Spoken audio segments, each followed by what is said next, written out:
welcome to Serious About Rugby League. Today we're going to run through the Championship odds with our betting expert Paul and our Championship expert Joe.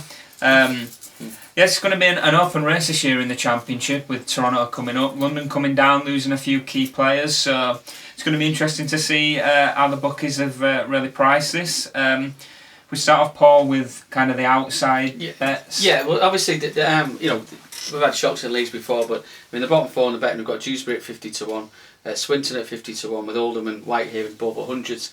You can't really see that them having strong enough squads to match the teams at the top. We're obviously looking for a team that might finish bottom. I think Oldham might struggle. I think look at Whitehaven's squad, might be a little bit stronger than what we've got at Oldham, and I think obviously Whitehaven's a tough place to go. It's up in Cumbria, so I think if I'm looking for a team to finish bottom, unfortunately, I'd probably have to say Oldham, but I think Joe probably better on that than me. Oh, I'm in agreement. I mean, the vets is, even though Whitehaven have had a few struggles off the field, which has questioned their very existence at times, but yeah, right, because Whitehaven can be a very difficult place to go to. I mean, the long trip up to Cumbria as well. I mean, I've done it a couple of times as well. So, and I've seen teams falter there as well. So yeah, I mean, Whitehaven will just finish above them. However, I don't think either team will rack up that many points. No, And both it's really tough, and it's a strong league, to be fair. And well, there's the part-time factor as well to consider. So they'll both. It's probably just going to be a straightforward return. Well, if we move up into the betting, kind of into the mid-table, we've kind of got like a bit of a Yorkshire kind of quadrant there in the middle. What? I think the Yorkshire Mafia, they call them in Lancashire, don't they? Yeah, kind of, yeah. You've got Batley at 33-1. Obviously, Batley, another tough place to go. So you could see them causing a shocking the big teams, but again, are they going to amass enough points to finish? I think the way the playoffs are changing the Championship. I think they're going the same with Super League now, aren't they? Yeah.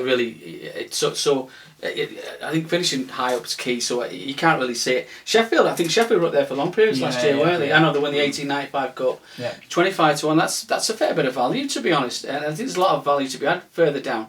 We've got Bradford at 25-1. We saw them at Leeds. They looked quite strong at Leeds against a good Leeds side. Halifax at 20-1 with Widnes at 16-1. They're kind of your middle. I don't think Widnes' squad's as strong as it could be. I don't know how you feel about that, Joe. Yeah, well, the thing is, Widnes did go quite strong last year. I mean, without the points deduction, they would have been a lot higher. Yeah. So, and I think, I mean, they've got a few players together now, and the debts are aside now, and I think Widnes will regroup and be a challenge for the playoffs. However, it won't be strong enough to get in them playoffs, because I mean, I bet there's still some lingering issues there.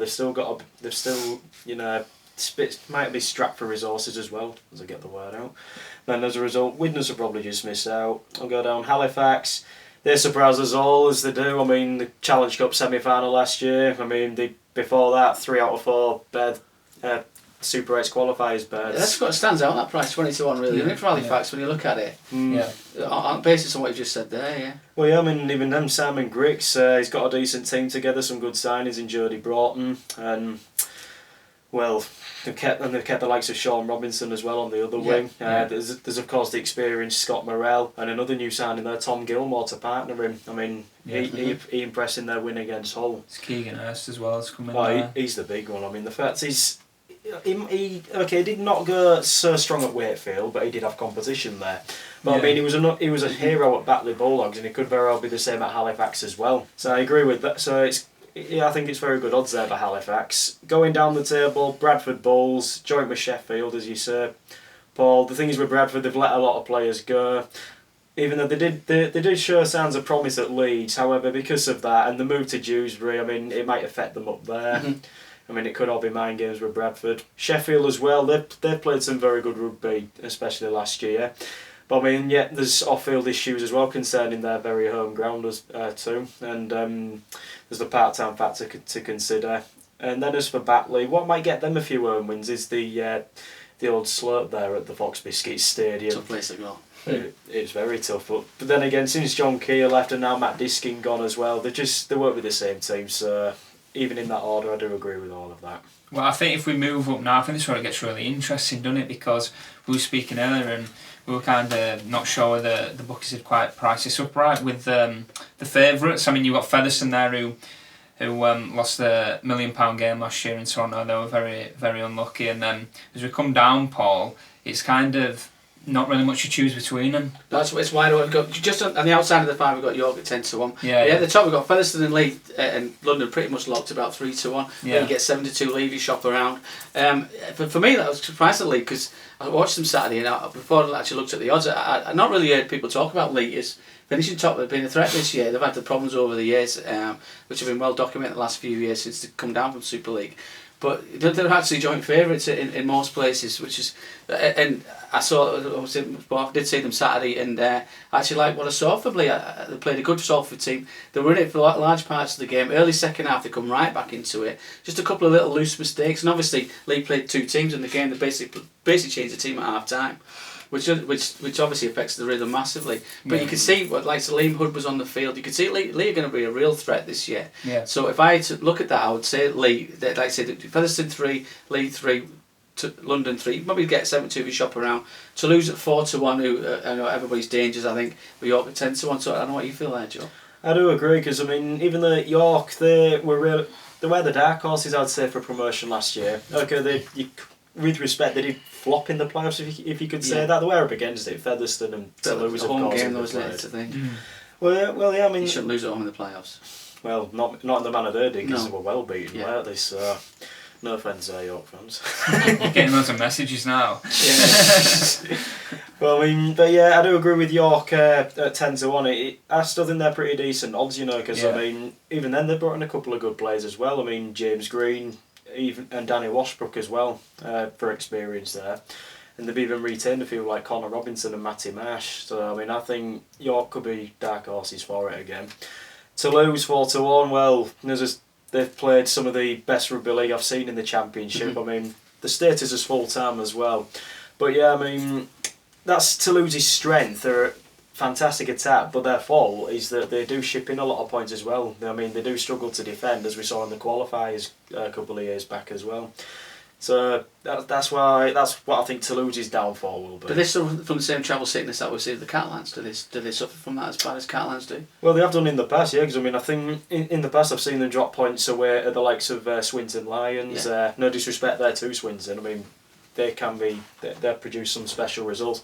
But then they were well beaten a couple of years back at Featherstone as well. And of course they sustained their heavy defeats in Toronto as well, and even London Broncos. So yeah, you did touch on something there, Paul, regarding the travel sickness. And yet again, even though it's more open, it still could be Toulouse's downfall. That their home form it'll be impeccable. They could probably win every home game. I think they probably will do, but it is their away.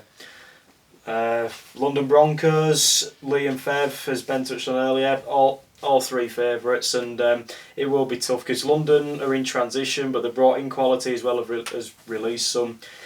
Leigh, they have recovered remarkably well, considering that after the way 2018 ended, they nearly didn't have a team at all. It was embarrassing for the town, really, the way that ended, to be fair. But John Duffy said that the press on Saturday was saying that they've actually had a pre-season this year, which they didn't have last year. And they've actually got competition for places, which they didn't have. Basically, if you were fit for Leigh, you played. Now that's not the case. There's not many players in that Leigh side who are guaranteed the place, I don't think. No. And that's very good as well, because I mean, not only that, because they'll be more gelled together as a group. Last season would have even instilled confidence into them, finishing as high as 4th. Okay, they crashed out to Featherstone, but still, that would have renewed confidence, just what they needed. Hence why it's good odds for them to be up there.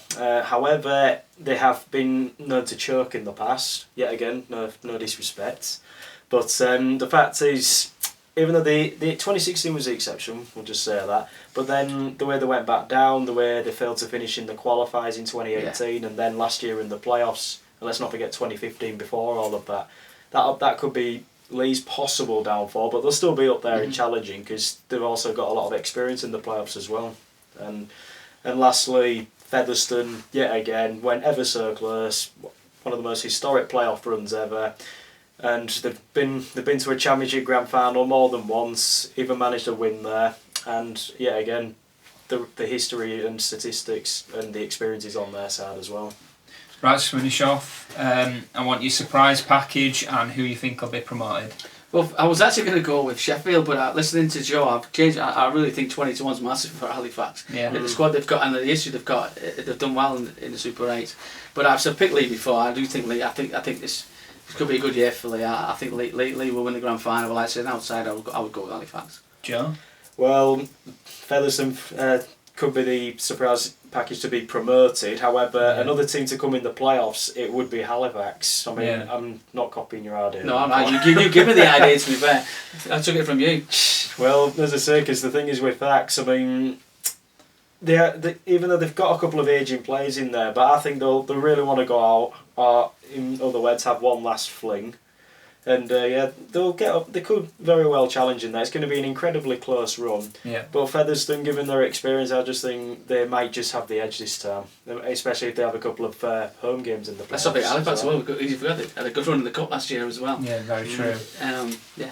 Well, it's all very interesting. With probably the most open race that we've ever had in the championship. So, guys, let us know who you think will be promoted. Let us know who you think the surprise package will be in the division. Who goes down? Like this video, subscribe, and comment below.